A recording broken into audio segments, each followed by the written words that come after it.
December 18, 1943, 11:47 hours.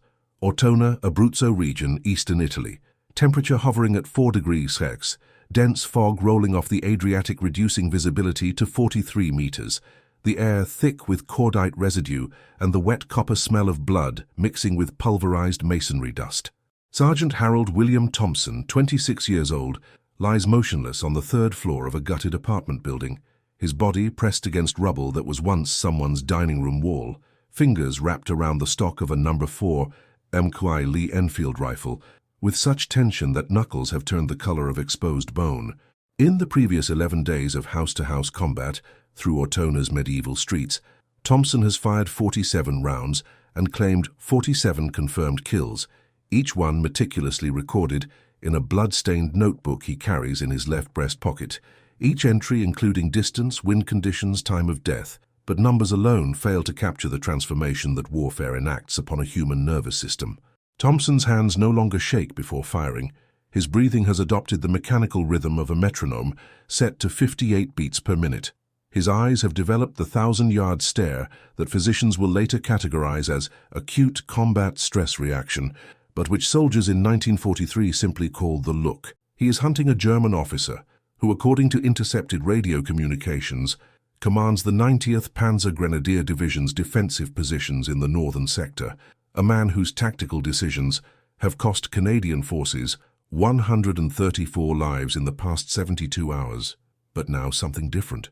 In exactly 4 hours and 17 minutes, Thompson will accomplish what military analysts from the Canadian Army Historical Section will later describe as the single most impactful sniper engagement in the Italian campaign, a shot that will change tactical doctrine across 3 Allied nations and force German High Command to issue emergency protocols regarding officer movement in contested urban terrain. The Germans had superior numbers, holding fortified positions they had spent 6 weeks reinforcing with steel-reinforced concrete, anti-tank obstacles, pre-registered artillery coordinates, and interlocking fields of fire that had already destroyed 14 Sherman tanks and killed or wounded over 800 Canadian infantry. They had meticulously prepared killing zones, observation posts equipped with Zeiss optics superior to anything the Allies possessed, and decades of institutional military expertise encoded in their tactical manuals. They had everything a defending force could want. But Thompson and the men of the 1st Canadian Infantry Division had something the Germans couldn't prepare for, couldn't fully comprehend until their officers started dying at distances and in conditions that made conventional marksmanship impossible, something that German soldiers would begin documenting in diaries and letters with a single word that combined fear and grudging respect: Geister, ghosts. Before we can understand what happens in those 4 hours and 17 minutes, before the mathematics of trajectory and the physics of bullet penetration, we need to understand how Thompson arrived at that rubble-strewn floor with the cold-blooded competence of a professional executioner, and why German doctrine, despite its sophistication and battlefield validation, couldn't internalize what was coming. To understand why December 18, 1943, represented such a psychological and tactical shock for the Wehrmacht forces defending Ortona, you need to go back to September 1939 and the foundational assumptions that shaped German military thinking throughout the war's early years. German infantry doctrine in 1939-1943 was built on the concept of Auftragstaktik, mission-type tactics, a command philosophy dating back to Prussian reforms after the Napoleonic Wars, and refined through analysis of 53 major engagements between 1806 and 1918. The system granted junior officers extraordinary autonomy within commander's intent, trusting lieutenants and hauptmanns to make rapid decisions without waiting for orders from higher echelon, a flexibility that had proven devastatingly effective in Poland, where German forces achieved 5.2.1 casualty ratios, in France where they accomplished in 6 weeks what Imperial Germany couldn't achieve in 4 years, and in the Soviet Union where initial advances covered over 700 kilometers in under 3 months.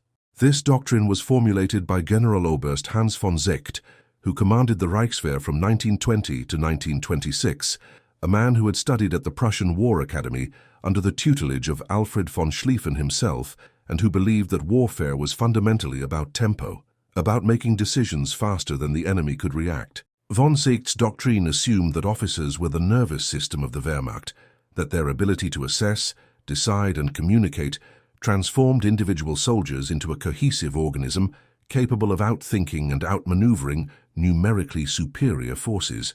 The entire edifice of German tactical success rested on a simple premise: protect the decision-makers. German confidence in this system wasn't abstract theory disconnected from battlefield reality. In the invasion of France, Wehrmacht forces suffered approximately 49,000 killed versus 120,000 French dead and 360,000 British and French captured, achieving complete strategic victory with casualty rates that military historians still study as examples of tactical excellence.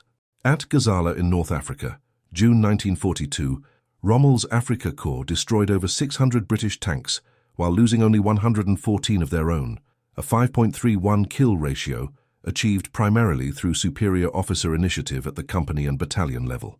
At Kharkov in March 1943, SS Obergruppenführer Paul Hausser's forces recaptured the city and inflicted over 45,000 Soviet casualties while suffering less than 12,000 losses, again validating the doctrine that decentralized command with aggressive, well-trained officers produced results that centralized Soviet command structures couldn't match. Technical superiority reinforced this confidence.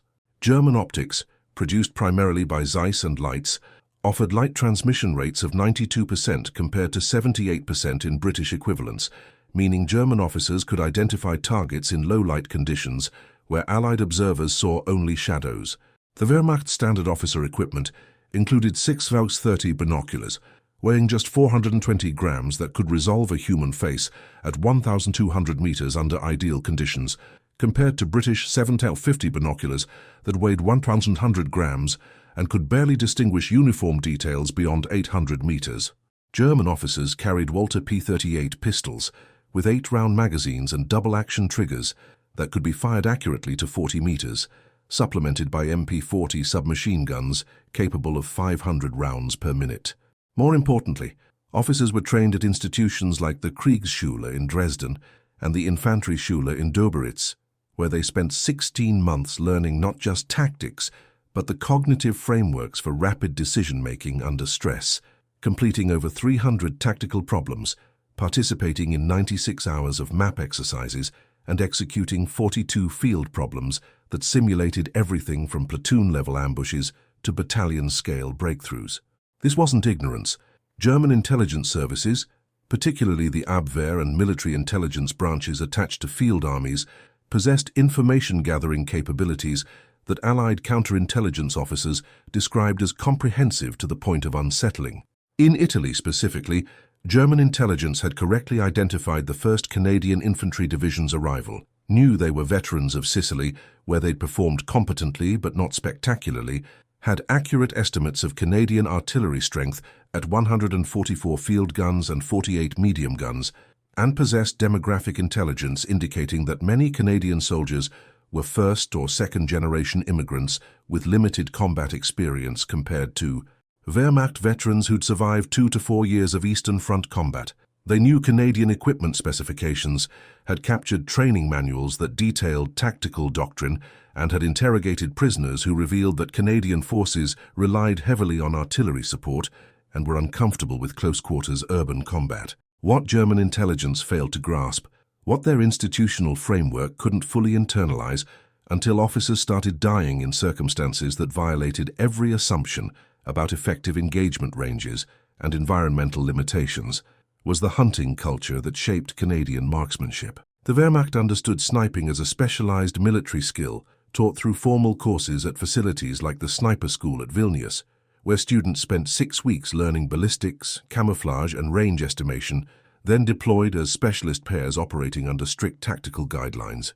What they didn't understand was that thousands of Canadian soldiers had spent childhoods hunting in environments that demanded patience measured in hours, concealment against prey, with senses far more acute than human perception, and first-shot accuracy at distances exceeding 300 meters, because a missed shot meant no food and ammunition was expensive. German intelligence possessed these facts, but couldn't process their implications.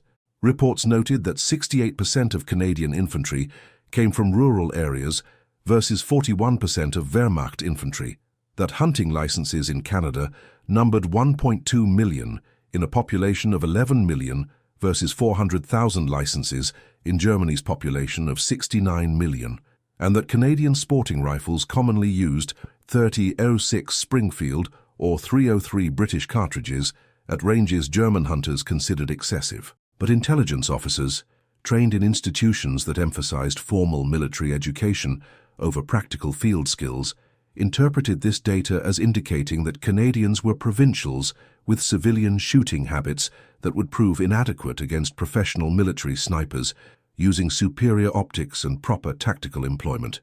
This epistemological failure had concrete consequences.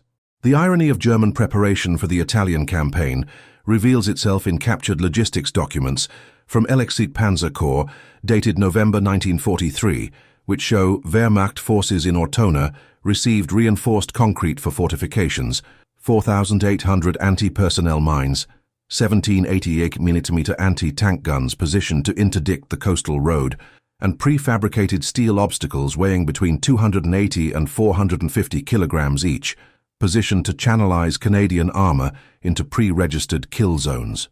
They prepared brilliantly for the battle they expected.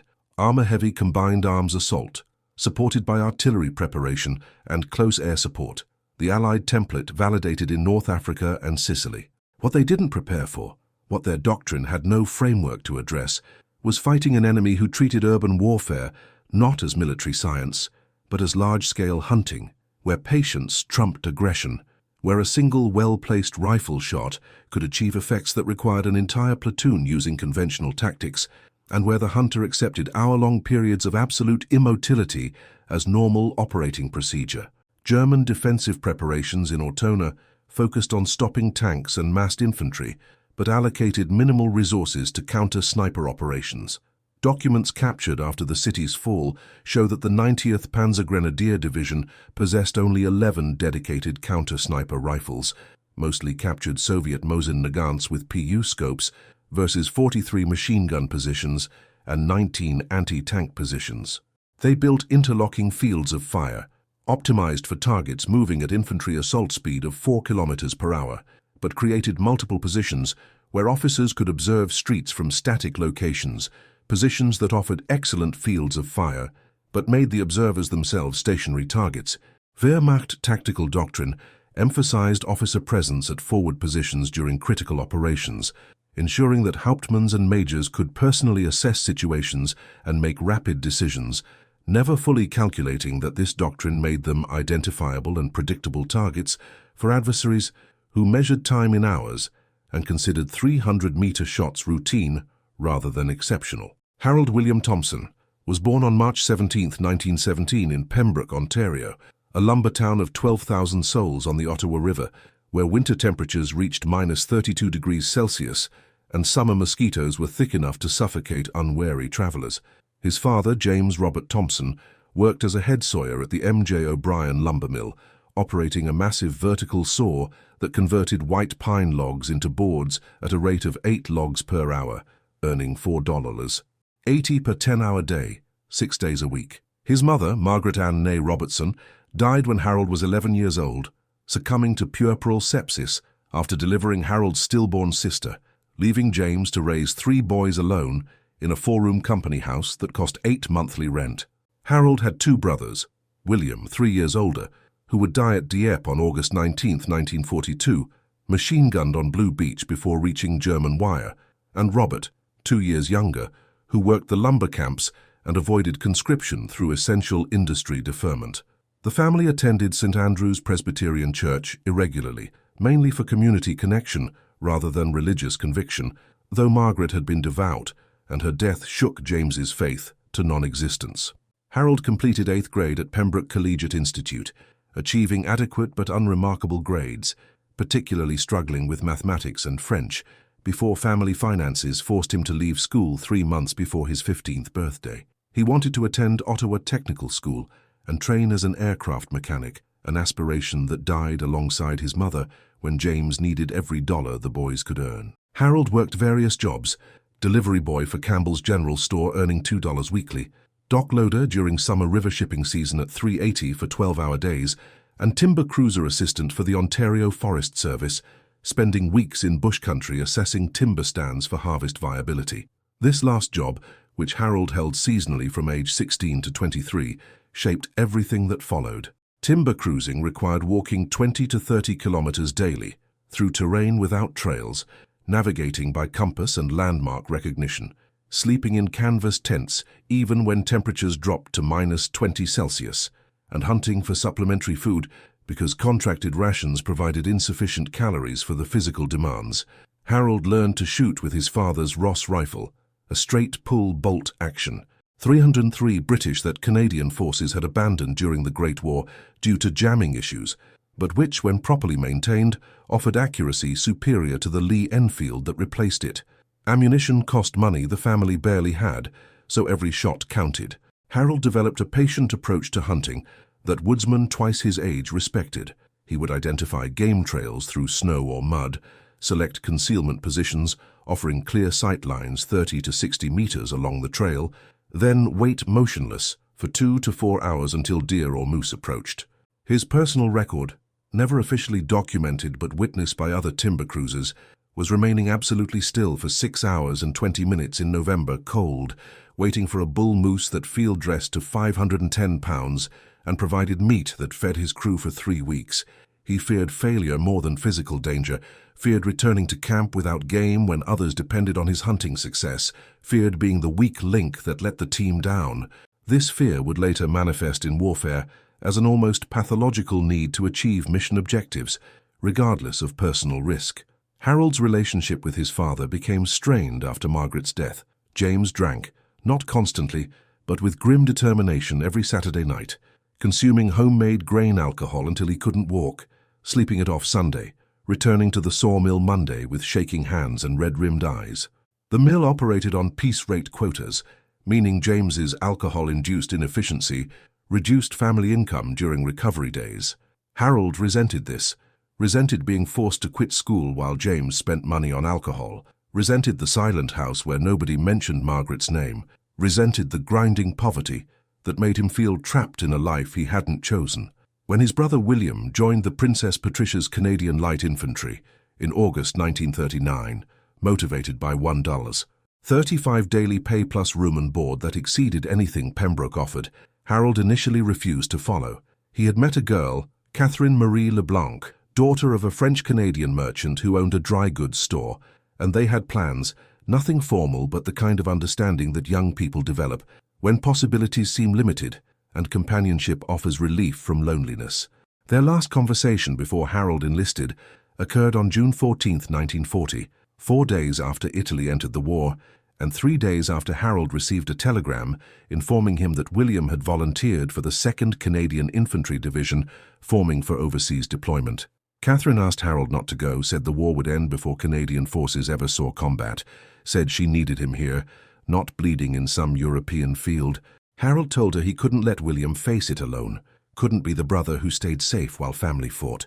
He enlisted on June 18, 1940, at the recruitment office in Ottawa, lying about having Catherine's consent, lying about his father's health, lying by omission about his resentment, that circumstances gave him no choice but to trade one form of poverty for another. James's reaction to Harold's enlistment was a 6-word utterance delivered without looking up from repairing a broken saw chain. Try not to die like William will. Harold boarded the train to Valcartier, Quebec on June 24, 1940, carrying a canvas bag containing 2 pairs of socks, 1 spare shirt, his grandfather's straight razor, and a photograph of Catherine that he would lose during training and never have replaced. His father didn't come to the station. Harold's military journey began at Camp Valcartier, where 12,000 recruits transformed from civilians to soldiers through 16 weeks of training that broke bodies and reformed them into instruments optimized for controlled violence.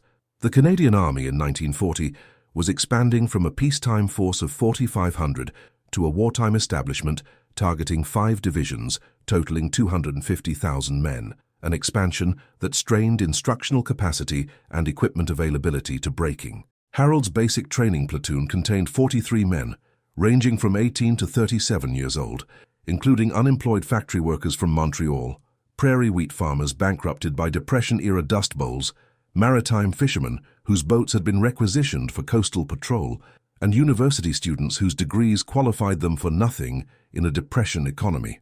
The training combined obsolete Great War tactics with nascent combined arms doctrine in ratios that frustrated instructors as much as trainees. Harold nearly quit during week 4 after a particularly brutal 28-kilometer march, carrying full kit weighing 36 kilograms through sleet that turned uniforms into semi-frozen shells and caused 17 men to develop trench foot severe enough to require medical treatment. He collapsed at kilometer 23, vomiting from exhaustion and dehydration, unable to stand without assistance, convinced his body couldn't endure what the military demanded.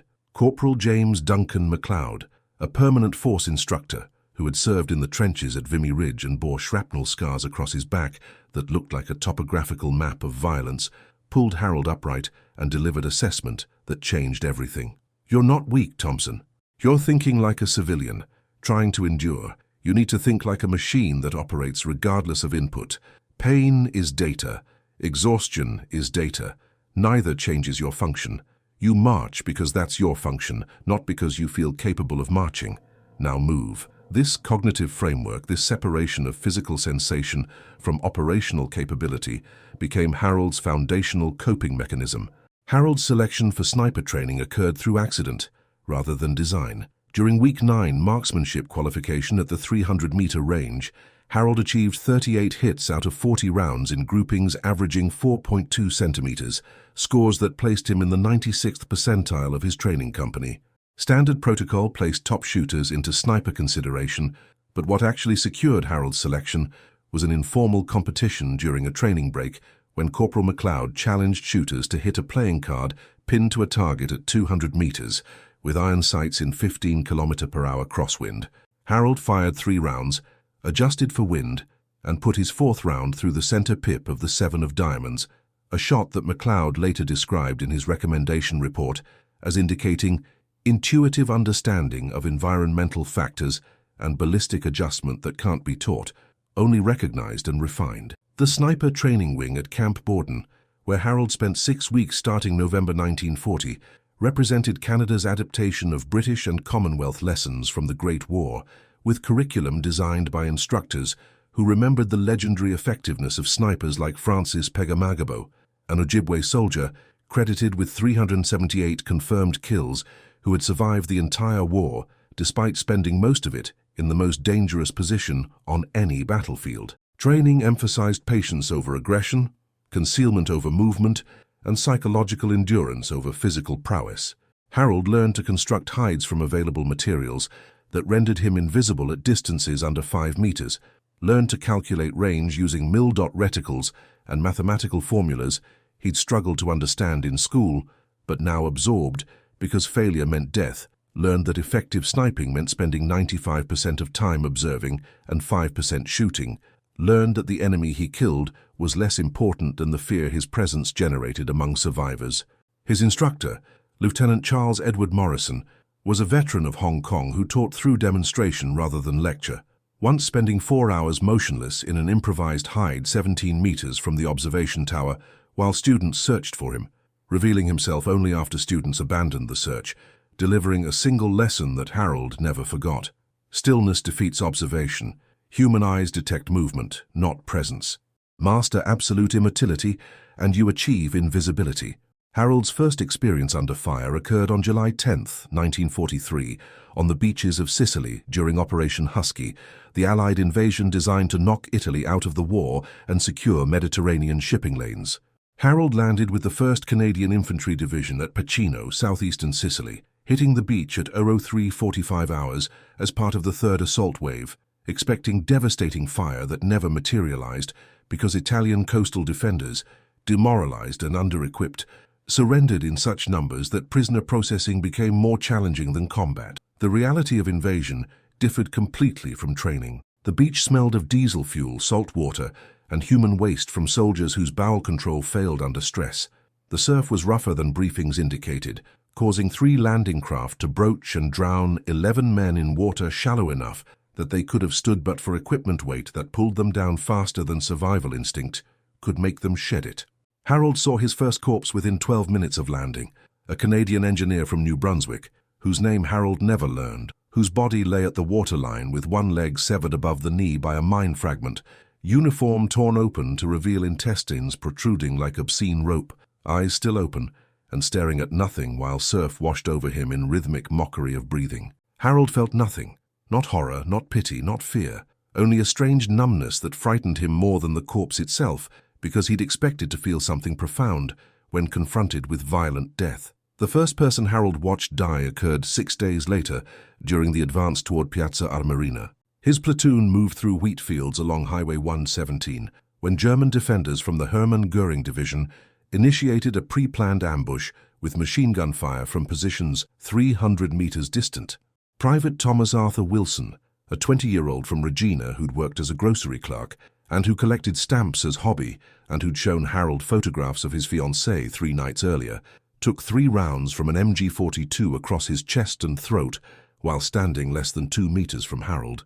One moment Wilson was moving forward in the tactical column, the next he was on his back, making sounds that Harold's mind refused to process as human, hands clutching at his throat while blood sprayed between fingers with each heartbeat, eyes locked on Harold's face with expression that begged for help Harold couldn't provide. Wilson died in 47 seconds, though Harold's perception of time stretched it to eternity. That night Harold vomited everything in his stomach, then sat awake until dawn asking himself if he could continue doing this for however long the war lasted.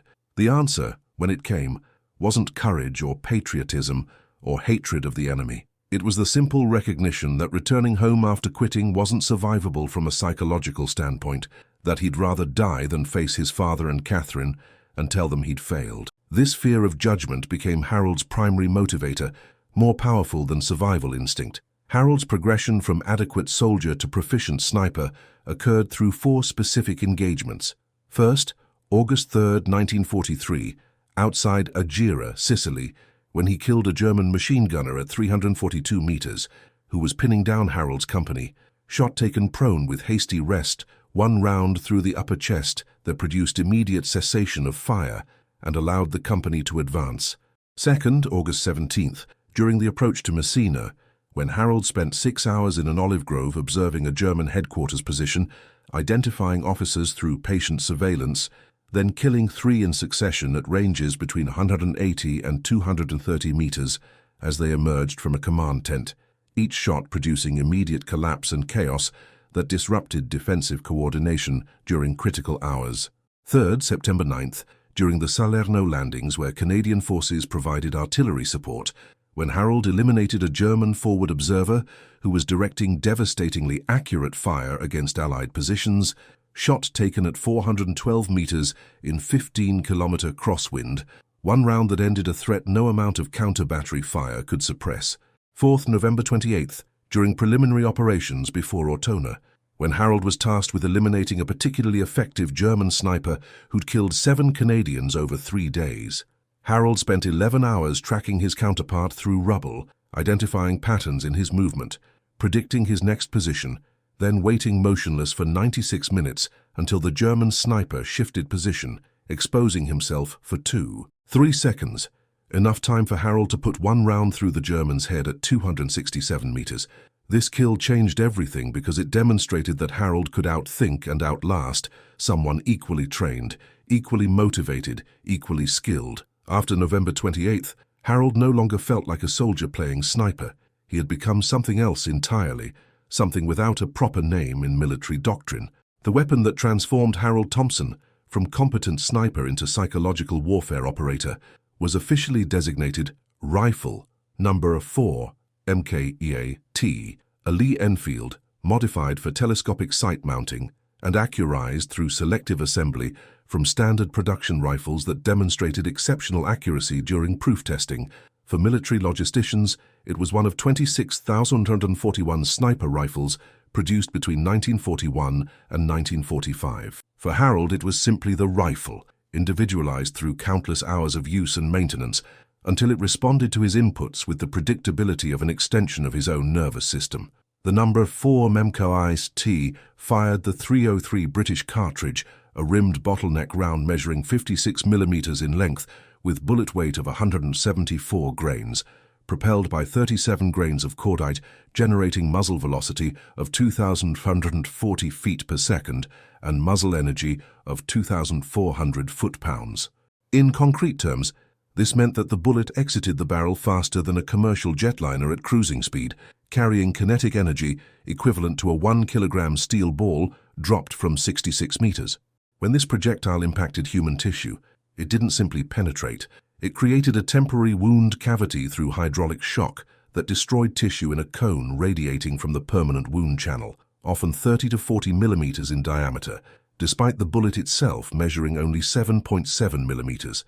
The bullet's boat tail design tapering from 7.7 millimeters to 6.9 millimeters over the rear 18 millimeters of its length, reduced aerodynamic drag by 17% compared to flat-based designs, maintaining supersonic velocity to 600 meters and remaining lethal to 1,400 meters, even though accuracy degraded beyond 600 meters due to transition to subsonic flight and the associated instability. The telescopic sight, manufactured by either REL or Holland & Holland, depending on procurement batch, offered 3.5x magnification through optical assembly, containing 6 elements in 3 groups, providing field of view of 8.2 degrees and eye relief of 76 millimeters. Light transmission through the coated lenses reached 86%, meaning that in conditions where the human eye could barely distinguish detail, the sight gathered and concentrated available light to render targets visible. The reticle consisted of a simple post with tapered point, subtending 3.5 minutes of angle at the aiming point, coarse enough to avoid obscuring targets at distance, but refined enough to allow precise aim point selection. Crucially, the sight mounted offset to the left rather than centerline, necessitating a canting technique when shooting that felt unnatural to marksmen trained on centerline mounted optics, but which allowed the rifle to maintain its magazine capacity and didn't require modification to the bolt, preserving reliability and rate of fire. The rifle's trigger, hand-selected for crisp break without creep, required exactly 4.1 pounds of pressure to release the sear, consistent enough that Harold could predict the exact instant of discharge and compensate for any involuntary muscle tension.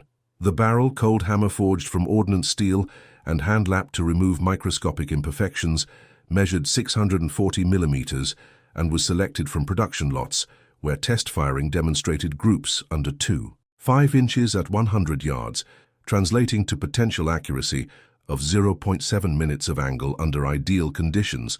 Though battlefield conditions rarely approached ideal, the stock, machined from walnut with moisture content, controlled to 12% and reinforced at stress points with steel crossbolts, provided consistent point of impact through temperature and humidity variations that would cause lesser stocks to warp and shift zero. The complete rifle weighed 18 kilograms loaded with a 10-round magazine, 900 grams heavier than a standard No. 4 rifle, but still light enough for extended carry during dismounted operations.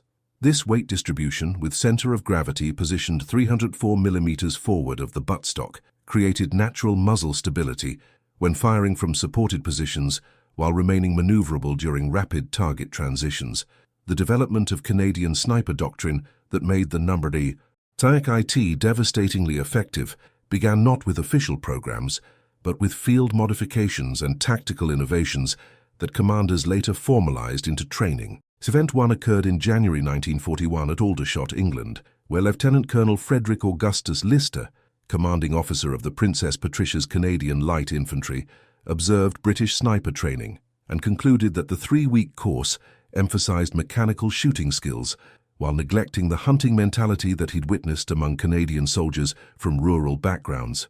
Lister, who'd grown up in Manitoba hunting elk and caribou, understood that hunting wasn't simply shooting, it was reading terrain, predicting behavior, exercising patience that urbanized Europeans rarely developed. He initiated informal training within his battalion that emphasized stalking over shooting, teaching snipers to spend days observing enemy patterns before engaging, to prioritize targets based on tactical disruption rather than simply opportunity, and to view themselves as psychological operators who killed selectively to produce maximum fear rather than maximum body count. His approach violated British doctrine, but produced results. Event 2 occurred in April 1941, during defensive exercises in southern England, when Private William Edward Breckenridge, a trapper from northern Ontario, demonstrated concealment techniques he developed hunting fur-bearing animals in terrain where the prey possessed hearing and smell far superior to humans. Breckenridge constructed a hide using local vegetation that British instructors literally walked past at 3 meters without detection, then remained in position for 14 hours without movement detectable by observers who knew his approximate location.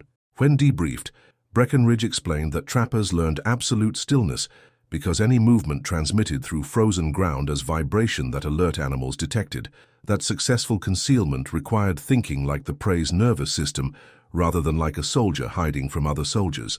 His techniques were documented and incorporated into 1st Canadian Division training protocols. Event 3 occurred in July 1941, when Captain Howard Graham MacDonald, an engineering officer with pre-war experience as surveyor in British Columbia, developed range estimation techniques adapted from topographical surveying that proved more accurate than mil-dot methods taught in conventional sniper training. MacDonald recognized that human visual perception of vertical angles remained more consistent than horizontal estimation, so he trained snipers to estimate range by calculating the angle subtended by a target of known height rather than using apparent size alone. This technique, which required only ability to estimate angles within 10% accuracy, allowed snipers to determine range within 8% error at distances up to 500 meters, compared to 15 to 20% error using conventional estimation methods. MacDonald's techniques became standard in Canadian sniper training by September 1941. Event 4 occurred in December 1941, when Lieutenant Gerald Michael Fitzgerald, a mathematics instructor from McGill University serving with the Royal Canadian Regiment, calculated firing solutions for snipers engaging targets from elevated positions in urban terrain, developing correction factors that compensated for the ballistic effects of shooting at significant angle relative to horizontal. Conventional training taught shooters to aim low when firing downward, because gravity affected the bullet differently, over slant range versus horizontal range. But Fitzgerald's calculations demonstrated that this correction was smaller than commonly believed, and that many shooters were overcorrecting and missing low. He developed a simple formula: true horizontal range equals slant range times cosine of angle. Use horizontal range for ballistic calculation. This formula, simple enough that soldiers could calculate it mentally, improved first-round hit probability on elevated targets from 41% to 67% in testing. Event 5, the breakthrough that tied everything together, occurred in March 1942 during training on the Isle of Wight, when Sergeant Robert Francis Mackenzie, who'd worked as wildlife photographer before the war, realized that German defensive doctrine created predictable patterns in officer movement. Mackenzie spent 2 weeks observing German positions across the Channel, using high-powered optics, documenting the timing and locations where officers appeared, then analyzing the data to identify patterns. He discovered that German officers conducting defensive inspections appeared at forward observation posts at predictable intervals, typically in late afternoon when lighting conditions favored observation, that they remained at observation points for 7 to 12 minutes, conducting surveillance and issuing instructions, and that they followed routes optimized for efficiency rather than unpredictability. Mackenzie developed engagement protocols: observe for minimum 2 days to establish patterns, select firing positions with escape routes pre-planned, engage when officers were stationary rather than moving to maximize hit probability, fire only 1 shot regardless of outcome to avoid revealing position, relocate immediately after engagement. These protocols became formalized doctrine. Event 6 involved production allocation in June 1942, when Canadian Military Command secured priority production of 1,200 additional number 4 MKYT rifles from British facilities, arguing that Canadian divisions contained disproportionate numbers of soldiers with hunting backgrounds who could effectively employ sniper rifles without extensive training. Cost per rifle was $23 including telescopic sight, compared to $3 for standard infantry rifles, representing a nearly 8-fold cost multiplier that required explicit justification to budget authorities focused on equipping mass armies. The allocation was approved after Colonel Lister presented casualty analysis from exercises, showing that a sniper team could achieve tactical effects equivalent to an 8-man infantry section while suffering 1/8 the casualty rate, making the cost differential justifiable on casualty reduction grounds alone. Event 7 occurred in August 1942 after the Dieppe raid, when analysis of German defensive effectiveness revealed that Canadian forces had suffered 3,367 casualties in 9 hours, including 907 killed, many due to German machine gun teams and forward observers who directed artillery fire. Intelligence officers examining after-action reports calculated that eliminating specific high-value targets could have reduced casualties by estimated 23 to 31%, that German defensive coordination depended on officers visible to snipers for cumulative duration of 43 minutes during the raid, and that conventional infantry lacked weapons to engage these targets effectively while under fire. This analysis produced formal doctrine. Each Canadian infantry company would include a sniper section of 4 two-man teams. These teams would deploy independently rather than as infantry support. They would prioritize targets based on tactical disruption methodology developed by Lister, and they would operate under rules of engagement, emphasizing patience and psychological impact over engagement frequency. The system worked like this. First, reconnaissance phase lasting 24 to 72 hours, where sniper teams inserted into positions offering observation of German defensive zones, not to shoot, but solely to document patterns of enemy activity. Teams recorded every observable enemy movement, noting time, location, apparent rank, activity, and duration, creating a pattern-of-life database that revealed predictable behaviors and high-value targets. This phase required equipment that standard infantry didn't carry: notebooks with waterproof paper for detailed logging, watches synchronized to divisional time for correlation of observations across multiple teams, binoculars with 10x magnification that allowed target identification at ranges exceeding rifle capability, and thermal clothing that enabled motionless observation in cold conditions that would incapacitate conventional infantry through hypothermia.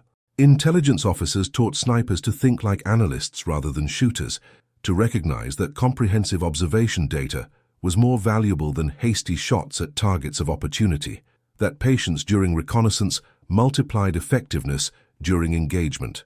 Harold Thompson's reconnaissance logs from November 1943, recovered post-war and preserved in Canadian military archives, contain 17 pages of handwritten observations documenting 243 separate German troop movements, 46 vehicle movements, and detailed descriptions of 31 individual German soldiers, including estimates of rank, equipment, and behavioral patterns, recorded over 5 days without firing a single shot.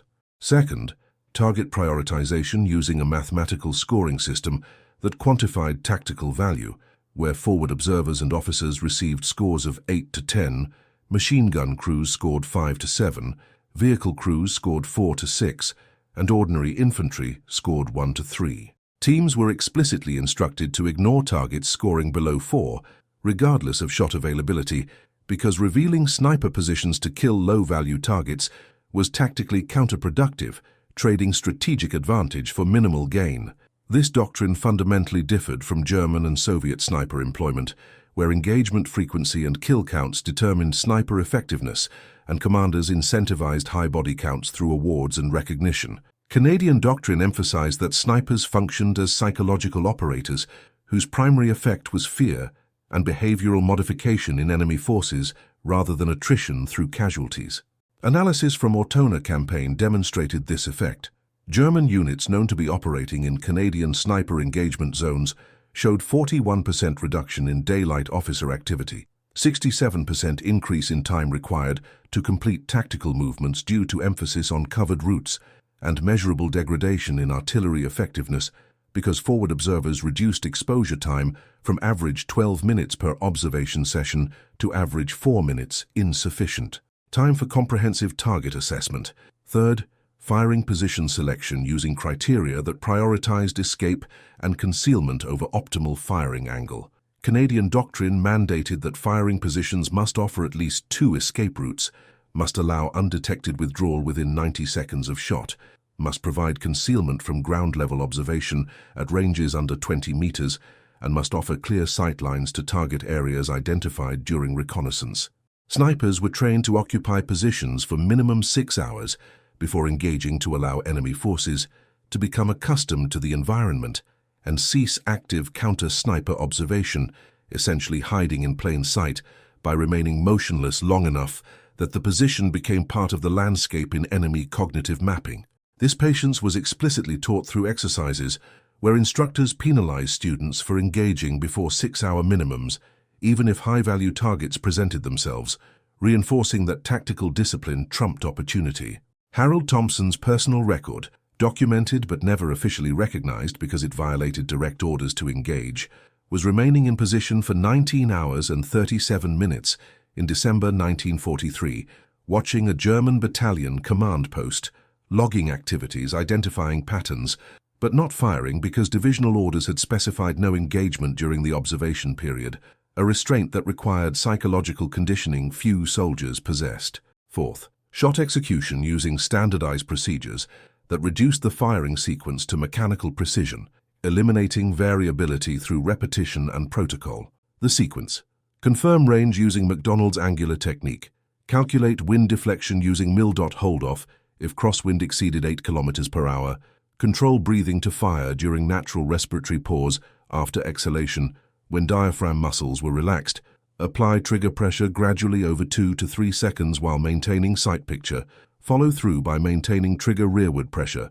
for full second after discharge to avoid disturbing rifle during recoil, observe impact through scope to confirm hit or calculate correction if follow-up shot was necessary.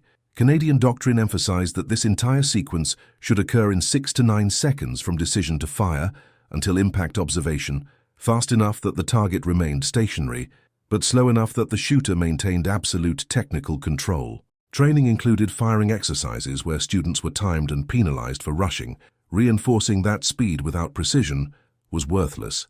Harold Thompson's qualification scores from Camp Borden documented his firing sequence averaging 7.2 seconds with first-round hit probability of 86% at 300 meters and 64% at 500 meters, compared to doctrinal standards of 80% at 300 meters and 50% at 500 meters. Fifth, immediate withdrawal using pre-planned routes that assumed enemy forces would direct fire at the shooting position within 15 to 30 seconds of shot, a realistic expectation given that muzzle flash, sound, and dust signature betrayed position to any observer within 90-degree arc of line of fire. Doctrine specified that snipers must displace minimum 50 meters from firing position within 60 seconds, moving via covered routes that broke line of sight with enemy positions, reaching rally points where observer partners provided security and additional eyes during withdrawal. The emphasis on withdrawal speed seemed counterintuitive to soldiers trained in conventional infantry tactics, where maintaining positions after contact was standard, but sniper doctrine recognized that a sniper's value was sustained effectiveness over days and weeks rather than holding terrain, that a dead sniper achieved zero future tactical effect regardless of how many enemies he killed before dying. Statistics from Italian campaign demonstrated doctrine effectiveness.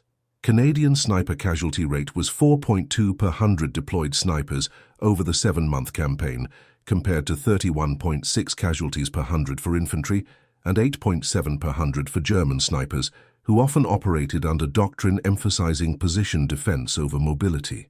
This wasn't simply marksmanship transformed into military terminology. It was hunting methodology combined with industrial analysis to create systematic psychological warfare.